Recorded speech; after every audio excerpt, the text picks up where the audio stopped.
So I'm hearing some reports that Bajaj might be getting rid of the Dominar 400 and the NS 400 that came out recently. And it might be because of the fact that with all the new GST stuff, with the taxes being rated for bikes above 350cc, that these bikes are just not practical enough in terms of pricing and all that.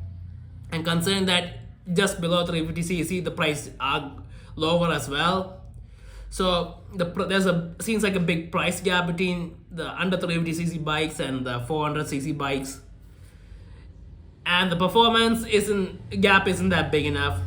So getting rid of them would make sense. But the problem is, it seems like they might be going towards the lower end and trying to go for a 350cc under 350cc bike, and I guess it makes sense. I mean, they would be more that would be cheaper and all that, but the performance would be lower. And I mean, these two bikes are kind of Bajaj's top bikes in terms of performance, and now the performance is lower. Honestly, I would like them to go higher and go for a 500cc bike or something, maybe a twin cylinder. But them going lower kind of signals to me that they're more focused on the budget friendly value for money side of the bike market, and not focused on high-end bikes. And maybe that high-end bikes, they might be focusing on making the KTMs or the Triumphs the higher-end bikes, because the KTM 390 and the Speed 400, the Triumph Speed 400, if those bikes become bigger bikes, 500cc bikes or something.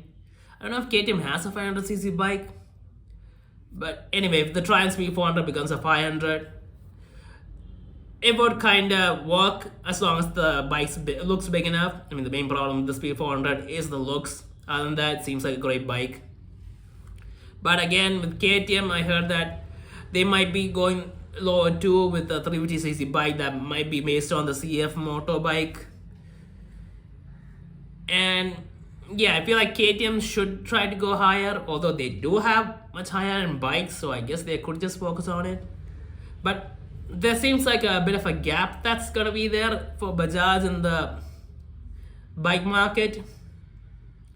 I feel like they should try to fill it with one of the either Triumph or KTM or something, because people do want bigger bikes. It's just the value for money component of it, where the 400cc's are just are way too expensive, and the performance and everything that it offers doesn't justify the price for most people. Although the enthusiasts and the fans are gonna buy it, they don't have a problem. But yeah, so the Dominar 400 and the NS 400, that's probably going away. And honestly, yeah, I don't think everyone's gonna be too upset about that, because the NS 400, even when it came out, it had a lot of stuff that was, in my opinion, missing from the bike. It felt like their focus was just to bring a 400cc engine with that kind of power at an affordable price. But I feel like it wasn't enough. And then there's the Dominar 400, which I never really liked. I mean, sure, the concept was good, but I don't feel like the bike actually lived up to it as much as it should have. And then the Dominar 250, I mean, that bike, yeah, I don't know.